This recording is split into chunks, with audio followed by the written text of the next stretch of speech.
बच्चों, स्वागत है आपका हमारे YouTube चैनल पे। मैं हूं गायत्री और हम जो बुक कवर कर रहे हैं वो है अकाउंटेंसी क्लास 11 की DQI। यहाँ हमने थर्ड चैप्टर स्टार्ट कर रखा है, अकाउंटिंग प्रिंसिपल्स। अकाउंटिंग प्रिंसिपल में हमने देखा था कि दो टाइप के अकाउंटिंग प्रिंसिपल होते हैं। पहला जो अकाउंटिंग कॉन्सेप्ट्स होते हैं और दूसरा जो अकाउंटिंग कन्वेंशंस होती हैं। कॉन्सेप्ट्स हमने यूज किए थे जब हम बिजनेस ट्रांजैक्शन रिकॉर्ड कर रहे थे, उसके लिए जो गाइडलाइन और रूल थी उनको क्या कह रहे थे हम, अकाउंटिंग कॉन्सेप्ट्स। अब यहाँ पे कन्वेंशंस क्या है, जब हम फाइनेंशियल स्टेटमेंट प्रिपेयर करते हैं यानी प्रॉफिट एंड लॉस अकाउंट और बैलेंस शीट जब प्रिपेयर की जाती है तो हम क्या करते हैं, कुछ रूल्स और कुछ गाइडलाइन फॉलो करते हैं। वो रूल और गाइडलाइन क्या होती हैं, अकाउंटिंग कन्वेंशन कहलाते हैं। तो यहाँ पे तीन हमारे पास अकाउंटिंग कन्वेंशन है। पहली है convention of full disclosure, convention of materiality और थर्ड है कन्वेंशन ऑफ कन्वर्टिज्म और प्रूडेंस। तो पहले हमारे पास जो फुल डिस्क्लोजर है ये क्या कहती है, नाम से ही बता रहा है कि फुल डिस्क्लोजर यानी पूरी तरीके से अपने आप को रिप्रेजेंट करना। तो यहाँ बिजनेस की जो इंफॉर्मेशन है उसको क्या करना है, पूरी तरीके से डिस्क्लोज करना है। अब ये डिस्क्लोज करना किसके लिए है, ये उन लोगों के लिए डिस्क्लोज करना है जो हमारी इंटरेस्टेड पार्टीज हैं या फिर जो हमारे अभी साथ जुड़े हुए लोग हैं उनके लिए, या आगे चल के जो लोग जुड़ सकते हैं, जैसे कि क्रेडिटर, इन्वेस्टर, सप्लायर, प्रोप्राइटर। ये सारे लोग क्या है, हमारे साथ जुड़े हुए हैं, हमारे बिजनेस से जुड़े हुए हैं, रिलेटेड है।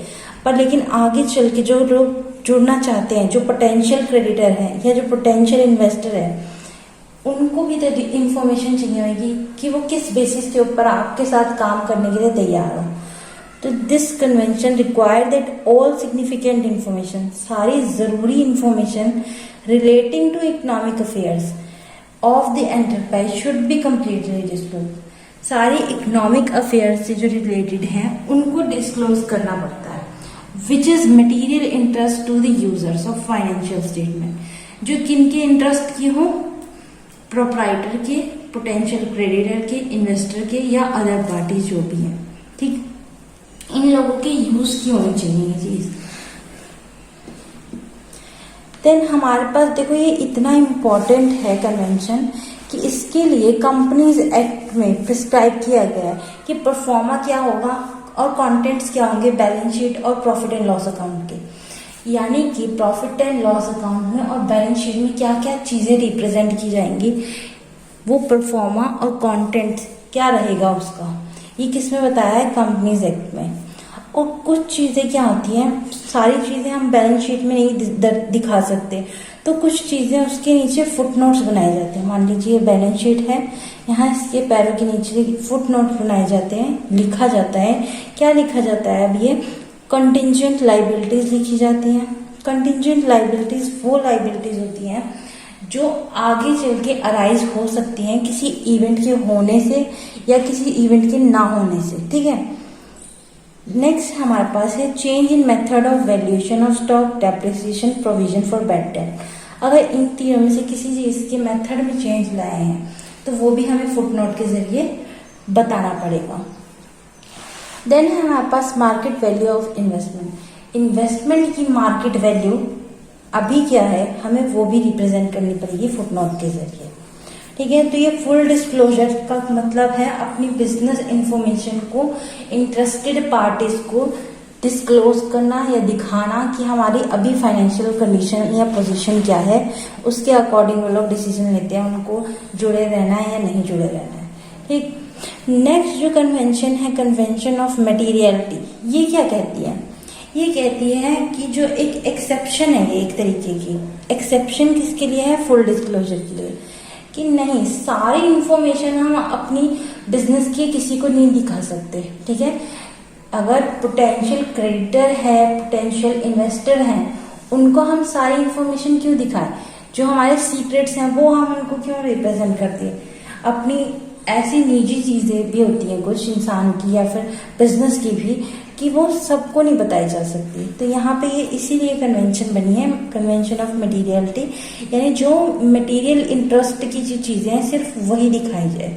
This convention state that items having insignificant effect, इसका कोई इफेक्ट नहीं है, कोई लेना देना नहीं है बीइंग इररिलेवेंट यानी कोई बिल्कुल इररिलेवेंट है टू द यूजर नीड, यानी कि यूजर की जरूरत की नहीं है, उसको डिस्क्लोज नहीं करना चाहिए, नॉट बी डिस्क्लोज। ठीक है, नेक्स्ट यहाँ पे है एक पॉइंट, ये थोड़ा इंपॉर्टेंट सी है पर जनरल सी बात है। It should be noted that what is material for one concern may be immaterial for other, यानी जो मेरे मान लो क्रेडिटर के लिए इम्पोर्टेंट है वो मेरे पोटेंशियल इन्वेस्टर के लिए इम्पोर्टेंट नहीं हो सकता। ठीक है, और जो इसके लिए इम्पोर्टेंट है वो इसके लिए इम्पोर्टेंट नहीं हो सकता, क्योंकि दोनों की अपनी अपनी अलग अलग नीड होती है। क्रेडिटर को अपनी पेमेंट से मतलब है कि मेरा पैसा कब आएगा, वहीं पोटेंशियल इन्वेस्टर को है रिटर्न से मतलब कि मेरा जो मैंने पैसे लगाए हैं उस पर रिटर्न कितना आएगा। तो इन दोनों को इन्फॉर्मेशन भी अलग अलग चीज़ों की चाहिए। ठीक है, नेक्स्ट है हमारे पास कन्वेंशन ऑफ कन्वर्टिज्म और प्रूडेंस। अब ये क्या कहता है, ये कहता है कि जितने भी एंटिसिपेटेड लॉस हैं, यानी जो लॉस हो सकते हैं, ठीक, उन सब को रिकॉर्ड करना है, पर लेकिन जो एंटिसिपेटेड या अनरियलाइज्ड गेन है उनको इग्नोर करना है। यानी हम अपने लॉस को इंक्लूड कर रहे हैं, उनको रिकॉर्ड कर रहे हैं, अपने लॉस को मान के चल रहे हैं, और जो हमारे गेन्स है उसको हम क्या कर रहे हैं, इग्नोर कर रहे हैं। अब यहाँ पे क्यों कर रहे हैं हम ऐसा, ये एक तरीके से सेफ गेम खेलने के लिए होता है। यानी कि अगर हम अपने जो नुकसान हैं उनसे एक तरीके से निकलना चाहते हैं तो उसके लिए हम पहले से ही तैयारी करके रख लें। ठीक है, तो ये एक तरीके की तैयारी हो जाती है कि लॉसेस हमने रिकॉर्ड कर लिए और गेन्स हमने रिकॉर्ड नहीं करे, जो अनरियलाइज्ड है या फिर जो एंटिसिपेटेड है यानी हो सकते हैं वाले लॉस। ठीक, इसके कुछ एग्जांपल्स हैं। पहला एग्जांपल है closing stock is value at cost price और realisable value whichever is less. जो क्लोजिंग स्टॉक होता है, क्लोजिंग स्टॉक सबसे पहली बार हमने बेसिक अकाउंटिंग टर्म में पढ़ा था कि जो साल के एंड में हमारे पास स्टॉक रह जाता है उसको क्लोजिंग स्टॉक कहते हैं। उसकी वैल्यूएशन किसके बेस पे होती है, यहाँ पे या तो कॉस्ट प्राइस के या फिर जो रियलाइजेबल वैल्यू है यानी कि जितने में वो बिक सकते हैं, इन दोनों में से जो कम होगा ना उसके ऊपर इसकी वैल्यूएशन होगी। उसकी वैल्यू कितनी लगाई जाएगी, जो इन दोनों में से कम होगा, कॉस्ट प्राइस और रियलाइजेबल वैल्यू में से कम पे। ठीक, फिर प्रोविजन फॉर डाउटफुल डेट, हमें लगता है कोई हमारा पैसा वापस नहीं देगा जो डेटर है, तो वो हम किस में डाल देते हैं, प्रोविजन फॉर डाउटफुल डेट। यहाँ पे हम एक तरीके से एक तरीके से प्रोविजन बना के रख लेते हैं कि अगर वो पैसा नहीं दे तो हमारे को इतना वो लॉस एकदम झटका ना लगे, तो इस तरीके से यहाँ पे प्रोविजन बनाया जाता है। फिर provision for law suit against firm, कोई केस है जो चल रहा है फर्म का, ठीक, उसके अगेंस्ट प्रोविजन बनाया जाता है। और इसके इफेक्ट भी पढ़ते होंगे कुछ, तो इफेक्ट क्या पड़ता है, profit and loss account will disclose lower profit. यहाँ पे प्रॉफिट एंड लॉस क्या करता है, डिस्क्लोज करता है लोअर प्रॉफिट, कम प्रॉफिट शो करने लगता है, क्योंकि हमने लॉसेस को तो इंक्लूड कर लिया पर हमने अपने गेन्स को इंक्लूड नहीं करा। Then balance sheet will disclose under statement of asset, यानी एसेट जितने हैं उससे कम दिखाएगी और लायबिलिटी जितनी है उससे ओवर स्टेटमेंट ज्यादा दिखाएगी। ठीक, इसका ये इफेक्ट पड़ता है। अब नेक्स्ट और लास्ट जो टॉपिक है हमारे पास वो है अकाउंटिंग कॉन्सेप्ट और अकाउंटिंग कन्वेंशन में डिफरेंस क्या है। तो देखो, सबसे पहले तो लीगल पोजीशन। लीगल पोजीशन क्या है, accounting concept have legal acceptance, यानी यहाँ पे ये लीगली एप्लीकेबल है।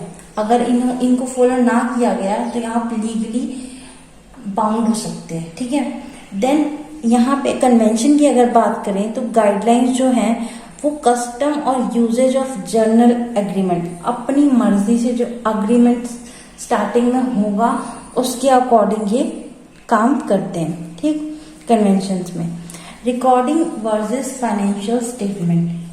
तो अकाउंटिंग कॉन्सेप्ट क्या है, are the basic assumption on the basis of which transaction are recorded.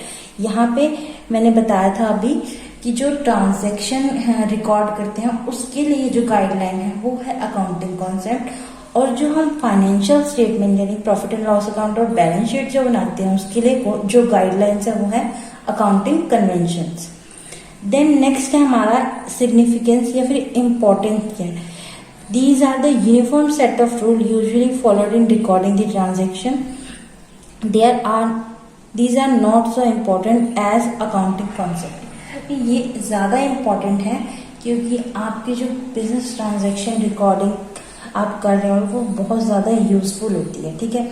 जबकि आप जब रिप्रेजेंट करते हो तो आपको इतनी ज़्यादा गाइडलाइंस फॉलो करने की ज़रूरत नहीं पड़ती और थोड़े बहुत अपनी तरीके से कस्टमाइज तरीके से भी आप उसको रिप्रेजेंट कर सकते हो। तो ये इतनी ज़रूरी कन्वेंशन नहीं होती, पर कॉन्सेप्ट बहुत ज़रूरी होते हैं। देन है हमारे पास रोल ऑफ पर्सोनल। तो यहाँ पे क्या है, कोई इनकी जजमेंट नहीं होती, इनको फॉलो करने ही पड़ते हैं। पर्सोनल यानी जो एम्प्लॉयज है या जो अकाउंटेंट है जो रिकॉर्डिंग कर रहा है उसको यहाँ पे रूल फॉलो करने ही पड़ेंगे। कन्वेंशन में ऐसे सच कोई स्ट्रिक्ट रूल नहीं है कि फॉलो करना ही पड़ेगा, वो अपने तरीके से भी अपनी मैनिपुलेशन भी लगा सकता है थोड़ी बहुत एडॉप्शन में, ठीक है। देन यूनिफॉर्म एडॉप्शन, ये देखो हर बिजनेस की हर फर्म की यूनिफॉर्म अडॉप्शन रहेगी, यानी कि उनको ये करना ही पड़ेगा अडॉप्ट, ठीक है। उनको रिकॉर्डिंग इसी के बेस पे करनी पड़ेगी। पर लेकिन कन्वेंशन की अगर बात करें, जब बैलेंस शीट और प्रॉफिट एंड लॉस अकाउंट बनता है तो वहाँ पे बिजनेस जो है, ऑर्गेनाइजेशन जो है, उनका अपना अलग अलग ये रह सकता है, ठीक, रिकॉर्डिंग का क्राइटेरिया। तो ये फर्क था हमारी अकाउंटिंग कॉन्सेप्ट और कन्वेंशन में।